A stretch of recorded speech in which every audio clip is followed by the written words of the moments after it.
Okay, so let's talk about measurable activities within attraction, because I think when we're looking at just doing regular real estate sales, there's always metrics we have on what we're doing, what we're supposed to be doing. There's always variations and deviations from what that is. So let's talk about from a traction standpoint. Let's just build out the real quick one. It's like what are some of the activities we need to be doing? I'd say Calling. let's call the first one attraction, right? Attraction activities, which would be what you want to say, initial call, Yeah. adding to sphere of influence. You go Yep. the route I go, so local. Okay, so adding, so what else are we looking at? Certainly follow-up calls would probably fall in that same calling. Yeah. I mean, it's great to call them once, but you might want to call them more than Well, yeah, if you want a decent conversion rate, if you want a crap conversion rate, you can call them once. We know that. Okay. Appointments. So that I would say what presentation, right? That's probably part of that for appointments. Is that the same type of appointments you're talking about? Yeah. that. Yeah. Because I get somebody and they're like, let's talk. Well, that's a category, right? Agreed. Okay, so we've got in my world, sorry, I've been working on this thing on my thumb. I got this little, I know you guys can't tell, it looks like a little nose growing on the side of my thumb. There. Sweet. This is a woodworking accident. You smack the same exact spot 3 times, really, really hard. The first time split it open. The second time split it open more. The third time was just pouring salt in the wound. And it's something that's very, very rarely ever happened to me using a table saw. But the same piece of wood style, bam, and smacked this, hit my thumb, went off my forehead and hit the ceiling. 3 different times over 2 different days. Wow. Yeah, so it took me a little while to figure out what the problem was. Yeah, I was gonna say you're supposed to learn from that, Russ. The first I was time going I to was say like, after number 2. the first time I was like, damn. The second time I'm like, all right, I'm stopping for the day. And then the next day I'm like, all right, let's try this again, double check. No reason this should keep happening. No clue why this is happening. And it did it again. And that's when I realized that I was cutting this tiny bitty little sliver off this black walnut. And when I cut the tiny little sliver off, the tiny little sliver was dropping in between the zero clearance saw blade and the actual zero clearance cutout, and it would just wedge the blade over just a little bit, which would sink it into the wood and fire it out at me. Never seen anything like that before. So that tiny little stuff, and the blocks are only about yay long, so a little piece would pop off and drop down in there. And if it was slightly big enough, it just wedge it to the right. And yeah, so this I've is seen that. this is Did you solve it? It's I've officially solved that before with tape. Put tape super close to your blade to keep anything slipping in there. Yeah, so when you get those little tiny veneer like slices off of there, they can drop in behind the teeth. I'd never seen it do that before. I mean, I've been doing it for I don't know 25 years running a table saw. Never seen that before, and I saw it 3 times within about 24 hours. So this is, by the way, this is 6 months later, so it's fine. I think so. We got to now we're working on it. All right, so appointments, presentations. The other thing that's probably going to be important is value, right? So we've got value as part of follow-up, but let's just break that out separately. Okay, so we've got anything else we need to add to our list? Joining. Hey, I like that. Okay, let's make that 2, right? Onboarding. Join, Startup, onboarding, then startup, and then retention. okay, and then 3, retention. Yep. All right, cool. Seem like a pretty solid list so far. Okay, so what are we designating here? So what do we really need to measure? Let's make that. Oh well. Let's make a measure list. What should we be measuring? Time? Time in the saddle? Calls? Results? Conversations.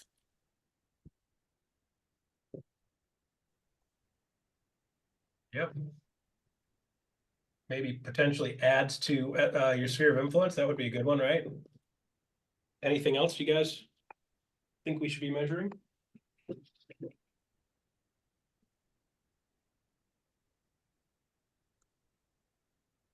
You got appointments on there? Not yet.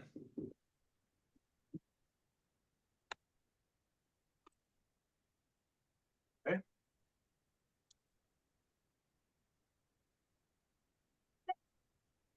Okay, so let's kind of kick through some of these things from a measuring standpoint. Okay, so I had a group in my previous role, at 15 full-time recruiters as the VP of recruiting for that company, and we measured most of this stuff. And because we had to. So I've got employees and I've got people's expectations, so forth. So I expected them to work. Funny enough, I'll say this out loud. I expected them to work a minimum of 20 hours a week. I did not expect them to work 40 hours a week, because in that type of role, in that type of scenario, and that type of thing, that's a meat grinder. So I'm like, hey, listen, if you want to hit bigger numbers, you got to put the hours in, but I'm not going to boot somebody out if they were putting 25 and 30 hours in if they had the results. So again, the being able to measure results was important, right? So the initial run for them was, okay, over the next 6 months, the next 6 months is to get you to 10. Like, I don't care if you get a 0 in month 1. I expect you to get a 0 in month 1. Okay. I expect you to get a 0 in month 2. Month 3, we should start having something going on. And they're like, well, how can I go for 2 months with 0 people, Russ? I'm like, because you're going to be doing the activities, the time and the calls and the conversations and the ads, and then the additional value delivery after the fact. And it's just going to build up. And we know historically with our group, in that particular group, it was between 9.8 and 10.2 touches, literally tracked it every month. What is the average amount of touches it's taking for the people we're bringing in? So obviously, if we can increase the quality of touches, we can drop the number down. If we decrease the quality of touches, that number goes up. So as we're going through this game, we've got to start making sure that we're having the correct touches and we're within a reasonable span, a reasonable range. If that touch started going up to 14, 15, 16, 17, I would say that our touches are less effective. If you read the book GoPro, have you guys read the book GoPro? Seen the book GoPro by Eric Worre? He said every interaction, everything you do is just to get them an exposure, right? Everything you're doing is just the next exposure, the next exposure, the next exposure. And you can have exposures in a bunch of different directions, right? So with that being said, I knew that if they put the amount of time in, and I could tell how much time they put in, even though they didn't know I could watch it, I could watch it. Okay. I knew how much time they were putting in, and I knew how many calls they made. So if you put enough time and enough calls, then we just start establishing a ratio, right? So if I know somebody's making 1,000 calls a week and they're only talking to 10 people, there's a ratio. If I got 1,000 calls a week and they're talking to 20 people, there's a ratio. By the way, the call length also told me a lot, because I know the ones that were highly successful, their call ranges were somewhere in the 3 and 4 minutes average call length, which means they were getting into a lot better quality, a lot longer quality call. And you might say, Russ, 4 minutes is not a longer quality call. Well, it is when you're doing 1,000 of them a month. So you've got an average of 4 minutes with 1,000 calls. That's a lot of calls. So typically what would happen is the call number would drop down as the call volume, the call time went up. So they were, they'd start off very often, they'd start off 30, 40 seconds. And it would stay 30, 40 seconds for a while. And then the next thing you know, they started to get into some conversations. As they got into more conversations, that number would start to creep up. I knew if they weren't at, minute and a half, 2 minutes on average per call at the 30, 60, 90 day mark, then there was obviously something wrong there too. So like they're getting on the phone, like, hey, Mike, you want to join EXP? No? Okay, next. And there were people like, hey, are you open to talking about joining this company? No? Cool, click. And I knew what they were doing. Like, they're just turning and burning, right? They're just running a straight numbers game. And I'm not saying don't do that. I'm saying there are times when you do that, and there's times when that can be effective, and there's times when that can make sense. But in general, what you've got is you've got a meat grinder that's just not something that's going to hold up long periods of time. A lot of people are just not going to do that for an extended period of time. Okay, so we've got to start saying how much time you're spending. So, do you guys have? Are you measuring your time? How much time are you doing and working on attraction? Okay, so what do you got? Michael? What are you doing time wise? Like, how much time do you have committed each week to attraction? total for each week, it's about 25 hours, 25 hours. Okay, how do you block that out? What does that look like? I have a 2 hour block every day from 11 to 1. Okay. That's with because I'm in the track boss, so that's Yep. 15, 20 minutes of role play Yep. practice and 90 minutes of straight calling. That's Yep. either call calling or follow-ups. Yep. Then I have my assistant that is booking short 10-minute calls. I block them the 15 minutes on my calendar, but I give her about an hour a day to fill those, hour and a quarter a day. And she usually in a day she can fill 4 to 6 of those. So that's about 90 minutes that day. Yeah. And then from those, about half of those I'm getting onto a 45-minute call with about a 60% show rate. So you add all that up, it's about 20 to 25 hours.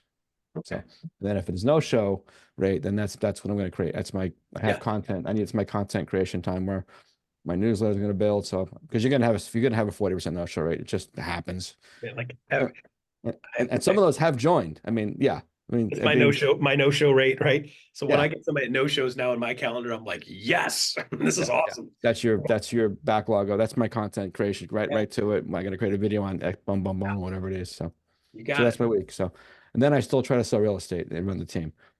Good. So, yeah. Okay. So that's an important equation part of that too. So if I said this is the only thing you're going to do, would I encourage you, if it was the only thing you were doing, to work 40 hours a week doing it? I still don't think I would necessarily, just because of the nature of the beast and the way it works and the way human brains work. There are a couple of people that can do that. Let's break this down into another topic that's similar. Okay. How many people run? Not everybody, but there's a good number of people that run, right? Okay. So what do you run? Do you run long? Do you run short? You 5K guy, 10K guy? Yeah, I try to do like 5K 3 times a week, something like that. Yeah. Okay, so the 5K group and the half Mary group, very different than the full marathon group, right? Oh, yeah. The marathon group is a lot smaller cross section of runners, right? Yeah. A lot of people that run, not a lot of people race. He does ultras. One of my agents. He's like, he runs like a madman. Yes, and then even less people do marathons, and even less people do ultra marathons. Yeah. Well, they got these multi-day things, and then there's very racing things, and there's Ragnar races. But as the further you go, the longer the distance, the more nutty it is, the less people are doing it, right? And it's the same thing with this recruiting thing. And I think that a lot of people would say, well, Russ, but you're the attraction guy, you're the recruiting guy. It's like, yeah, but like we got to be nice to ourselves, right? So we're having this conversation consistently about this stuff. And the guy's like, well, what do you do? What do you do when you have a failure and it just falls apart? Like, you just move on, right? Like, he's like, yeah, but I had like 3 of them in a row. I'm like, yeah, great. So what do they call a major league pitcher that misses 6 out of 10 pitches? What do they call him? Hall of Fame. Hall of Famer, right? They're missing 6 out of 10. This is a professional, right? And by the way, if they only threw curveballs, that number would go down even more, because curveballs are freaking hard to hit. Are there some people going to hit them? Yeah. Most of these guys are looking for something flying straight. It's like they're mixing all this stuff up. So what happens is we as real estate agents, we as people, got to start being, okay, like, how do we set up something that sets us up for success? And I will say that the majority of the people that I see getting paralyzed in attraction, and even people that I had on my team that would come in and they just start getting more paralyzed by the minute, they were super concerned about their conversion rate. They're super concerned about how many people they had and how many people were joining and how many people hadn't joined. And I was like, you focused on the wrong stuff, right? Number one, like right now, it's just time on task over time, right? It's time on task. Gives you the experience, and then you do that over time, gives you the experience plus gives you the success. Because it takes time doing the same thing over and over and over and doing that over time to be able to get to the point where you have success, right? So I knew if my people were at 2, 3, 4 in the first month, they were going to be fine. If they were at 2, 3, 4 in the second month, they're going to be fine. If they're 2, 3, 4 at month number 3, probably still going to be fine. If they're at 0 month 1, maybe. If they're 0 at month 2, they're still at 0 at number 3, we got problems. Because two things are happening. One is they're either not putting the time in, or their calls are ineffective, or they don't have the skill set, or they're not engaging. And at that point, if they're not engaging me, be like, hey, like something's obviously missing. Let's work through this. Great. Let's jump on a couple calls. I'll watch you do a couple calls, right? I'll listen to you do a couple calls. And what we ended up finding is that the people they're just freezing up, right? Like it's super easy when you get somebody willing to talk to you. Hey man, what market are you in? You're in the blah, blah, blah market. Hey, what's going on there in that market? Almost all the realtors will start talking to you when you do that kind of thing, right? So we've just got to go back to something that's a little less aggressive and go back to something that actually gets more engaging, go something that's building rapport first and something that works for you. Listen, a lot of people are just like, listen, man, I don't want to talk to you. Cool, no big deal, man. Hey, by the way, I got this thing that we've been sending to everybody that they keep asking me for. Would you like me to send it to you too? What are you talking about? We got this thing, it's got a list of 26 different lead generation sources that were vetted, that we know work, that pay at closing. Would you like that list? Well, yeah. Well, now I got your attention, right? So it's a matter of just making sure that we have the ability to put the time in first. How much time are we doing? And then secondly, it's like, how many calls am I doing at that time? I had people who are doing 200 calls a day, every single day, like clockwork. Nancy, clockwork, every single day. And she out like 200 every day. She's like, I'm not stopping until I hit 200. That's my thing. Cool. Right. And then I had Sam was making like 60. Sam was also closing 20 a month. I don't care if Sam made 10. If she's closing 20 people a month joining and she's doing it with 60 calls a day, fine. If she was doing it with 20, I'd be even happier. You're like, why would you be happier that she's making less calls? Because she's more effective, right?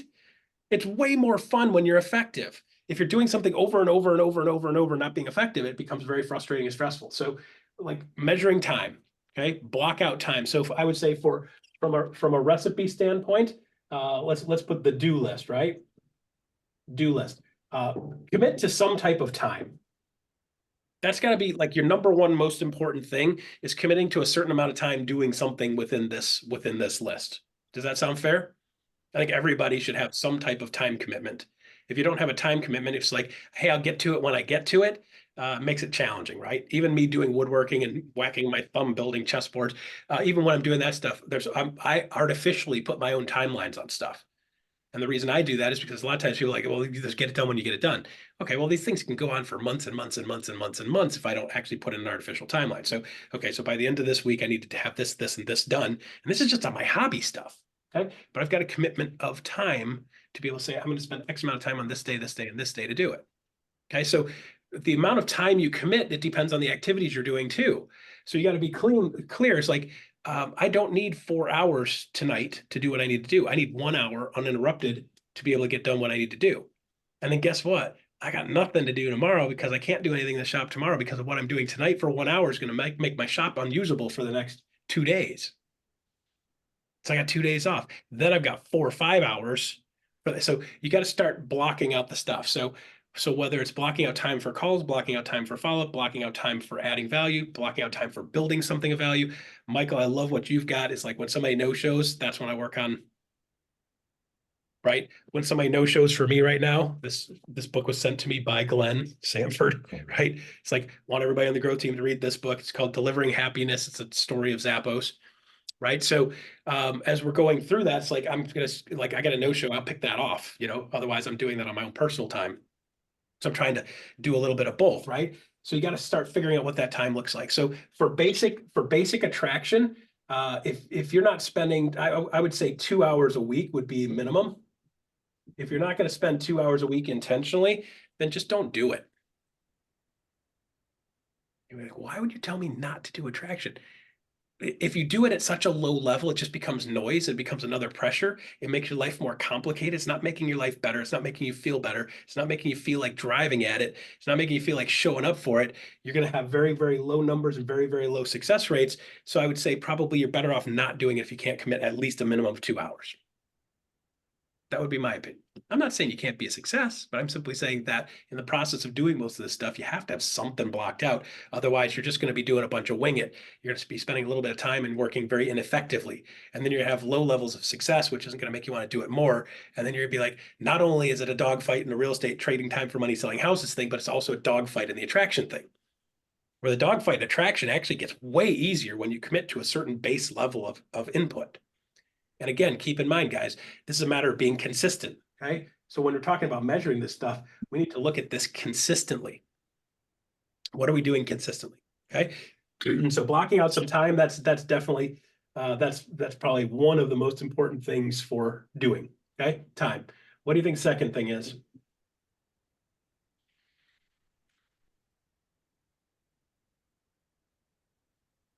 Thing is figuring out what you're gonna do in that time. I mean, Yeah.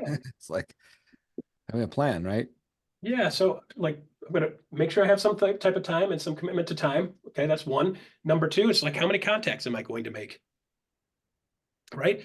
Contacts can come in the form of adding value, which I recommend highly doing first, add value, then call. Right? You can do one-to-one. You can do coffee, right? You can do calls. You got that above already. Got calls, call twice. Good. Okay, so contacts. How many contacts did I make? I would also probably say adds to sphere of influence would be a good one to know also. So I made a contact. We're touching them. I plan on touching them again. They need to go in your sphere of influence. So how many did you add to your sphere of influence? So let's throw some basics in on this. Contacts. Value. I would have at least 2 items of value per month. One of them you can create. The other one you can bootleg. Both of them you can bootleg. Both of them you can create. I would recommend highly R&D. Rip off and duplicate. Okay. Don't spend a whole month. We had a guy in one of our offices like, what is this guy doing at the computer all day? It's like, nobody knew. He literally spent every day at the computer. I'm like, the guy has almost no sales and he's at the computer for 6 hours a day in the office. Doing what? Like, I don't even know, right? So this guy was rebuilding all the stuff that was in the office because he didn't like the way it looked. And he doesn't want to send something because he didn't like the way it looked. So he spent like a year rebuilding everything in the office before he sent anything. Okay. I recommend not doing that. Find that guy that already did that, borrow his stuff and ship it. Okay. Get value out there.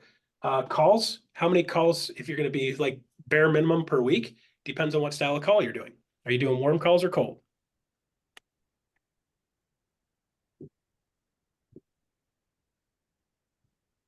Can you explain the difference in this attraction front? Yeah. Okay. Cold call is I'm calling them. They have no idea who I am. They have no idea why I'm calling. They're not expecting me to call. They don't know me, probably don't know me, haven't seen me, probably haven't seen me. Any of those would count for cold call. Okay. Warm call would be I sent you something, Michael, and then I'm going to make a phone call after the fact. You connected to me on something on social, and I'm doing a follow-up call. You connected to one of my value pieces, I'm going to do the follow-up call. You gave me a piece of information when I'm building out my contractor list and you're a realtor. And Elgin's like, hey, Russ, I got a great plumber. Dude's awesome. Cool, man. Thanks. And I hit him up in private message saying, hey, Elgin, man, thanks a bunch for that. Appreciate that. And by the way, since you're a real estate guy, I'll make sure you get my market update. You're like, cool. If you get anybody else, let me know. And if you need anybody else, let me know. I'm building and managing my own list and they're like, welcome to reach out to me anytime. That's a great contact. That's warm. Okay. I send out my real estate market update, whether it's national, local, whatever. If you're doing something national, you can literally call anybody that's on the list. So I've got my sphere of influence list. Everybody that's a realtor that's on that list, I'm going to say, hey, I did my market update. Boom, drop it out to everybody. Hey, did you get the market update that I sent you? That's warm. And they're like, who's this? This is Russ Lagan, sent you over an email with my real estate market update in it. Did you see it? They're like, no, I didn't. It's like, would you like me to resend it to you now? If you didn't see it, I can resend it to you if you'd like. Do you do a market update too? No? Cool. Well, it's like if you start doing one, let me know. That's warm. They don't know me, I don't know them necessarily, but they will have seen something I did or seen something I've sent. Makes it a lot easier. And a lot of times, guys, a huge portion of times, like, did you see that? No. Delete, delete, delete, delete, delete, delete, delete. It's just fine, but it gives me an opportunity to have a conversation that I'd sent them something already. Okay. It's like walking up to Elgin. I'm like, Elgin, do you know so-and-so? Like, I don't know you, you don't know me, but like, hey, do you know so-and-so? You remind me of so-and-so. I was like, dude, that's my cousin. Right? That's a warm introduction, warm conversation. You've got something else that's connecting you. Typically, it's going to be things that we do that put out there that we can follow up with a call later. By the way, the conversion rate on follow-up calls after doing warm stuff is massive difference between cold call and value deliver stuff. So when we're tracking numbers, let's say go back probably plus or minus somewhere around 18,000 calls per month were being logged from the team of 15. And when we pulled out how many of those came from cold call was the source started the thing. Some of them were 10 and 12 and 14 and 18 touches, but the original touch was a cold call. Somewhere between 8 and 15 per month were from cold calls. I'm sorry, perspective, out of 200. So we were averaging about 200 hires a month at the end, and 8 to 15 typically were from cold calls originating. Okay, which that's really low percent. Guys, it's just a number. Can you make a living doing that? Sure. Let's go to 36,000 calls. We have 18 to 25 hires a month. Let's go. I mean, it's just a numbers game. Let's go to 100,000 calls, and like you get point of diminishing return, of course, because you only have 1.6 million people, and you're going to touch all of them at once a year. That's not really going to be possible in the mass. It's going to be a massive cost. Okay, so when you look at conversion on cold call, it's really, really low. So that means all the other stuff came from something that wasn't cold call. Okay, and a lot of that was warm stuff. Most of it was stuff that we had in the sphere of influence. Most of that was stuff we send out a value piece. People put their hand up and said, hey, I want that. Cool, great. Now you're in my system. Haha, sucker. Can you walk through that? So I've got a great event here next week. Our real estate commissioner's coming to our office. I want to blast everybody and then do a warm call, inviting them, make sure they got the email. How do I transition that to, you know, what, a business analysis? Is that what is what's working? Is that what you're hearing? How do you get that to an appointment? In that type of thing, I'm throwing out a hook without a worm on it. Okay, I don't want a worm on that hook. I just want the hook. Okay, it's like, hey, I'm inviting you to come out to this. No intentions. Right. So if you start right off with ulterior motives, you're going to have people suspicious of you right out of the gate. I'll even go as far as to say, hey, by the way, there's no recruiting. There's no conversation about this. This is brand neutral. This is just about real estate.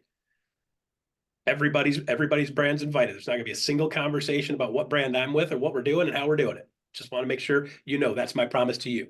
So what I'm doing is if I can get people to show up for that, I'll get them to the point where they're like, hey, dude, tell me more about that.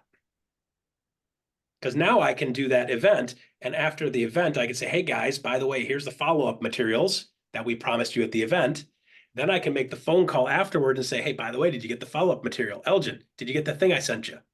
By the way, thanks for coming to the event. I really appreciate it. It's super great that you showed up. And by the way, did you get the thing I sent to you? The thing I promised to send to you. Did you get it? Were you able to open it? Cool. Good. Awesome. Let me know if you need anything else, okay? Wish you all the best. So I'm building credibility, right? And there's people like, Russ, it's way too passive. This is relationship building. So way too many people are out there just like, will you marry me? Will you marry me? Will you marry me? Will you marry me? Will you marry me? And the one that says yes without knowing you is the one you really shouldn't marry. And you're divorcing soon anyway, right? Because if they're going to do that to you, they're going to do it to everybody else, right?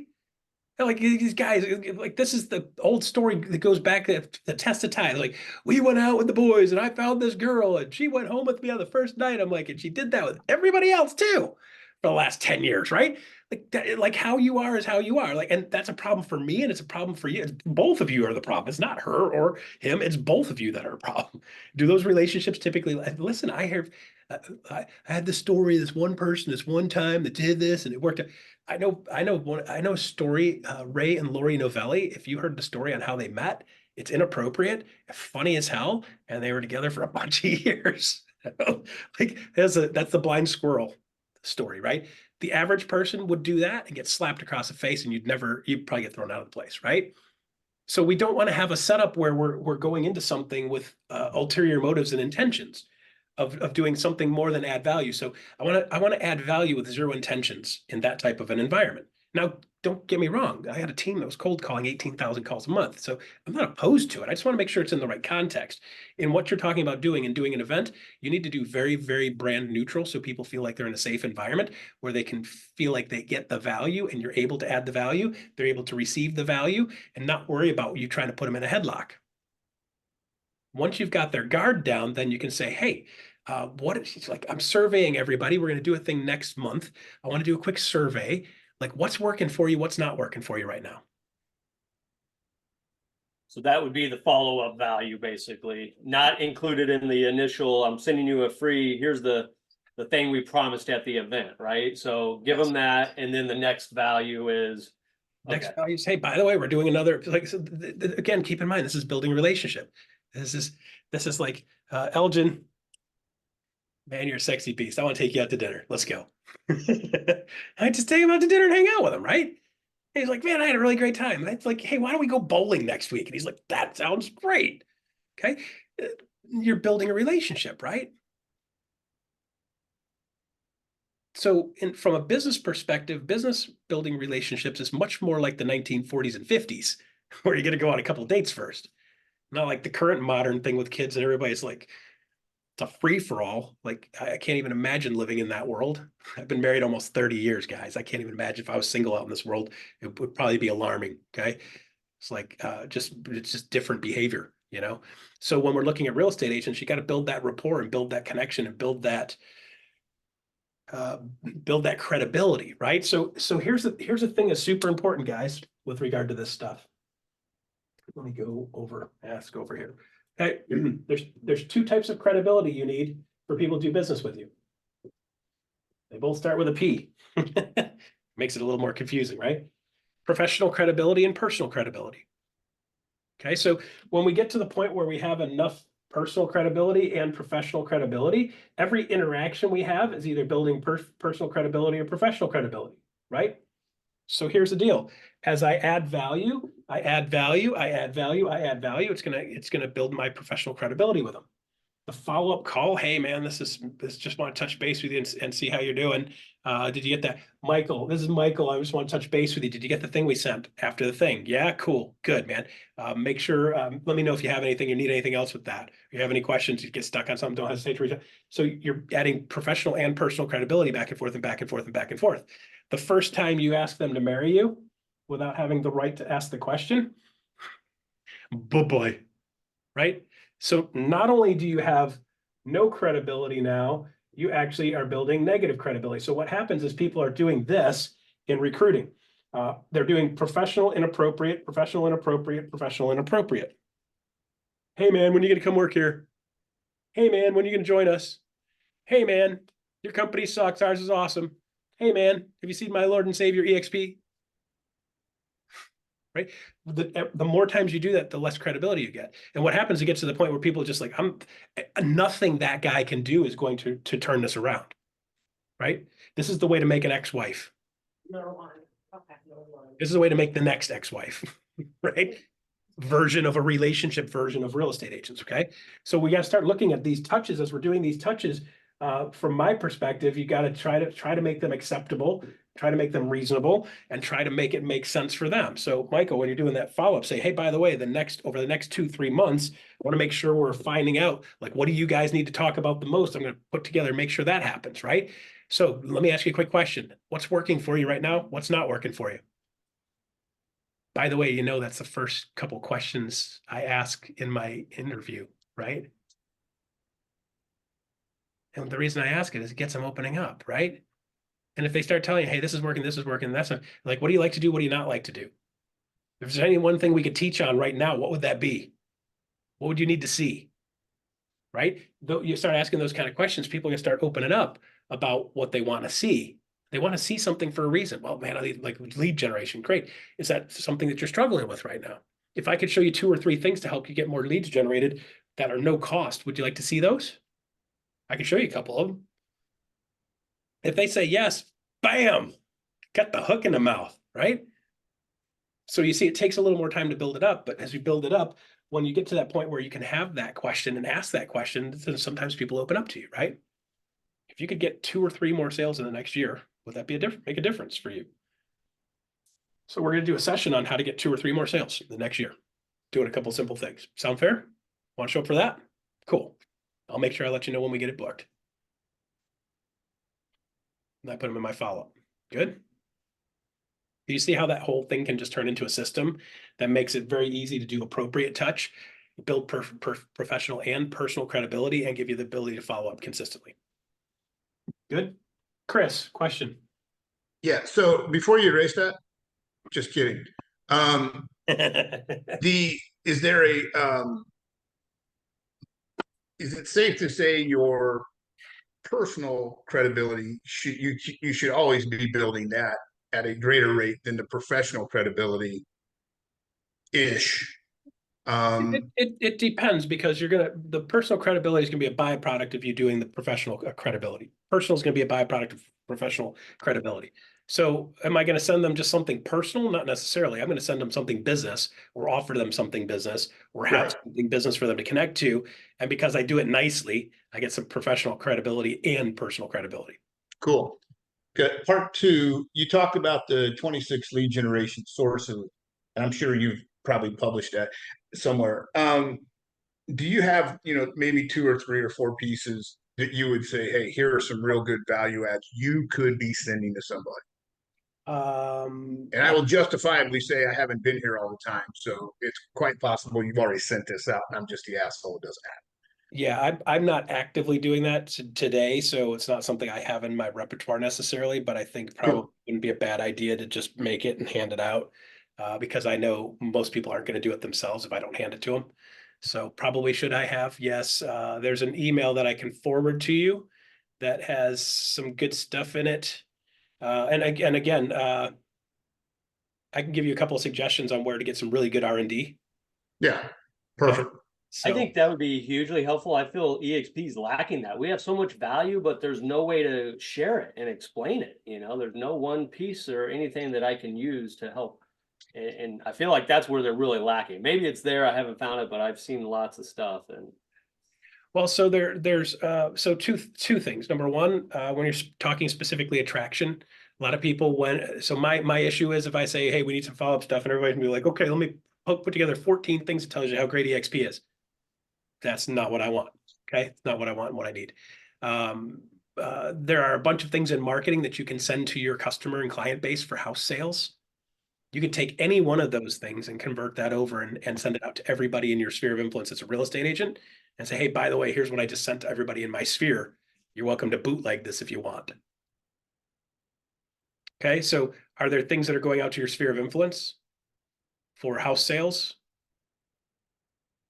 Every single one of those I would send to every other agent. Hey, by the way, I send this to everybody, and you're on my list too. I send this to everybody. You're welcome to bootleg mine, put it in your own pie hole and spit it out. You can do that with my videos, but you can also do that with anything I put in print. Hey, here's what I sent to my sphere of influence for spring cleaning. Like, here's a spring cleaning note, right? You guys want a really good article that really gets people's attention, people like to see, and it's house related, go to Remodeling Magazine. Just type in Remodeling Magazine in Google. Best return on investment repairs, and they always have the top 10 list or top 20 list, or some of them even have an exhaustive list. NKBA, National Kitchen Bath Association, has those too. You can do house related stuff, and I'm going to send that to them, Chris. I'm going to say, hey, Chris, I send this to everybody in my sphere of influence. Thought you might get a kick out of it too. Because most of the stuff that my clients and customers for house sales will get a kick out of, the agents will be like, oh, that's kind of good. Well, we're more likely to read it than our customers are. Yeah. Agents are more likely to read it than your customers are. Okay. And they're like, and feel free to use this and send it to your people. So you can take a new article that's not EXP'd all over, and I can hand that off to Elgin, and Elgin's like, well, cool, this isn't all wet.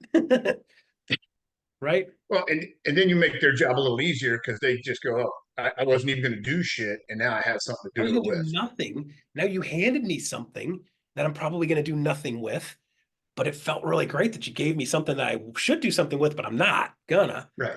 Perfect. That's why these guys can go on stage and tell them, everybody, your secret recipe. They know there's 3 people in the room that are going to actually do what they're doing. And those 3 people are going to be like, dude, I'm really serious about doing this. I'll pay you 10 grand a month to do it. And that's how they get 3 new coaching clients at 10 grand a month for the next 6 months. And they do 2 of those seminars a month. And now you got 3 new in this one and 3 new in the next one. I got $60,000 a month coming in from coaching clients. And they're not even competing in your own market. They're not in my market. I'm not going to do it in my own market, but I'll do it in everybody else's market, because what do I care? I can show Elgin every one of my secrets. If he was right next door to me in my immediate town, maybe I'd have to bump into him on occasion. But again, I've got my own local sphere, my own flavor, and my own style, and my own tribe, and he's got his own local flavor, his own feel, his own style, his tribe, right? His tribe and my tribe are going to be some crossover, sure. We're going to have our own little party out there and have a good time, right? His people are going to show up for his stuff. My people are going to show up for my stuff. By the way, I'm going to like his music way more.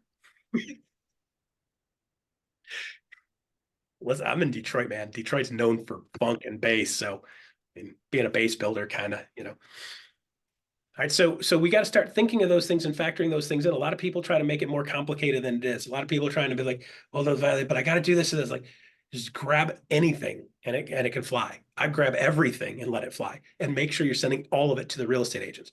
From an attraction standpoint, I don't even want to send out attraction stuff. I don't want to send out some things like, do you want to come work for us? It's like, I can send something. It's like, if I can show you how to do 2 or 3 more sales, would you like to see that? I'll definitely send that out, right? But if I go direct at it, you start blowing that credibility right out of the board, and then they're like, he's just trying to recruit me. Now they're just going to dismiss everything you send. Okay, so the value add, Michael, the value add slash what do they call it?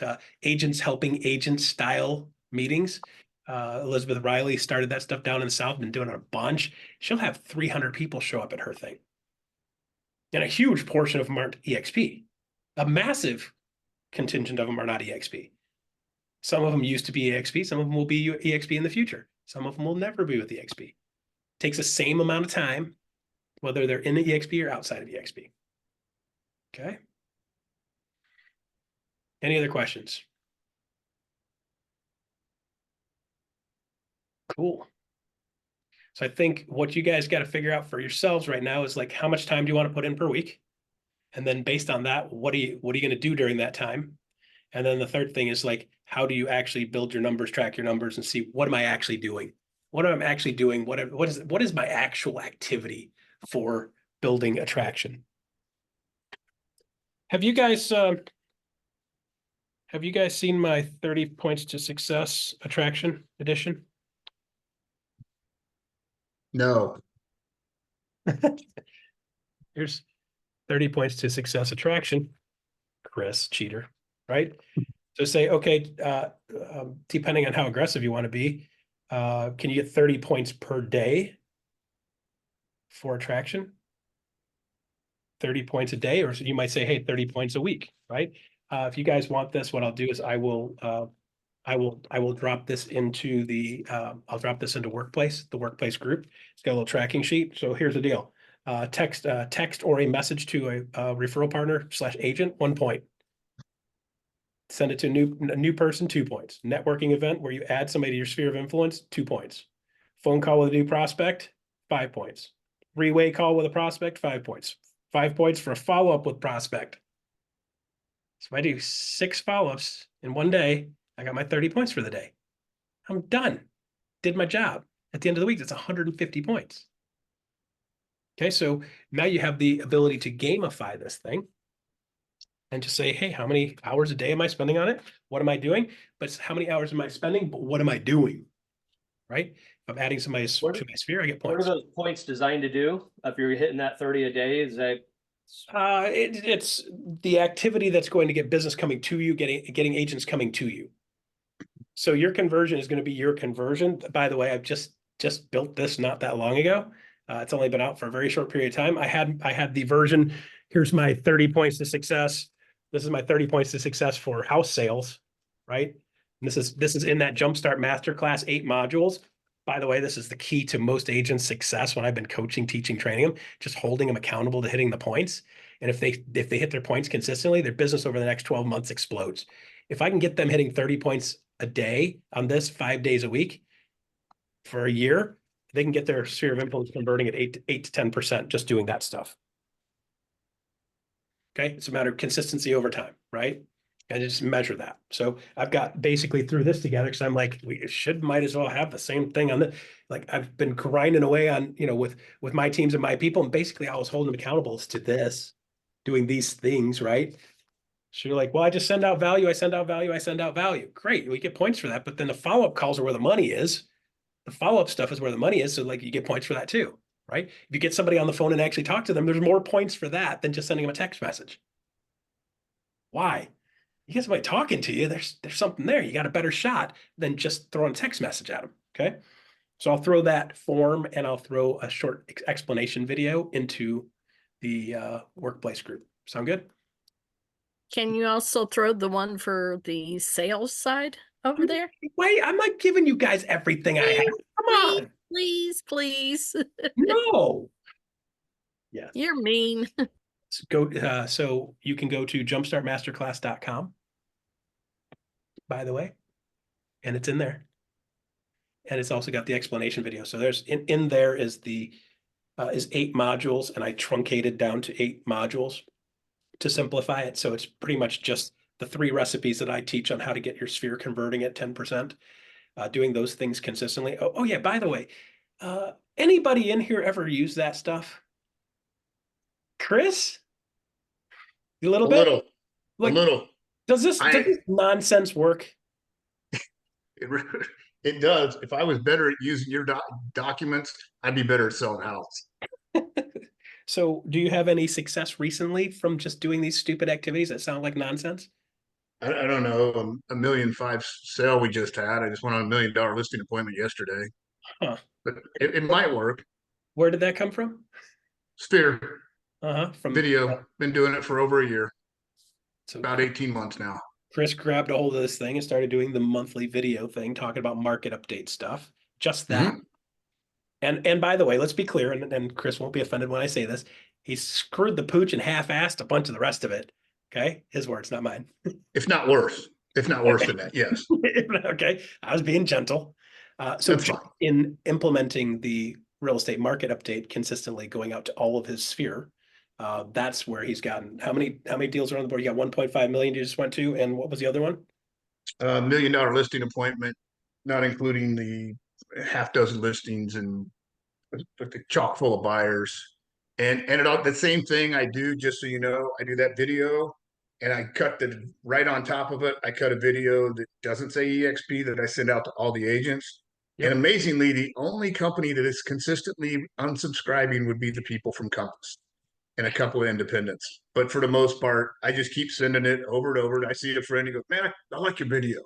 Or some people go, it's kind of corny. I'm like, I really don't care. Wait till you see the next one. I'm going to do it short sleeves and snow tomorrow. Yeah, exactly. And talk about how hot the market is. And it takes like 15 minutes tops. Yeah. That's it. 15 minutes. Video's done. So Debbie, 10,000 plus people.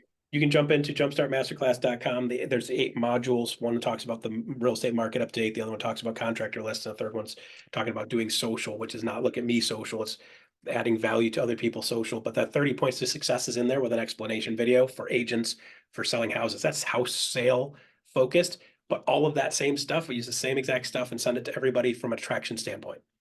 It's all the stuff that the agents should be needing and using to be able to send out to their people. So you're doing that for them and you become their resource. Okay. So you're welcome to grab that there, but I'll drop the other one in the workplace group. Good. All right, guys, that's all I've got for today.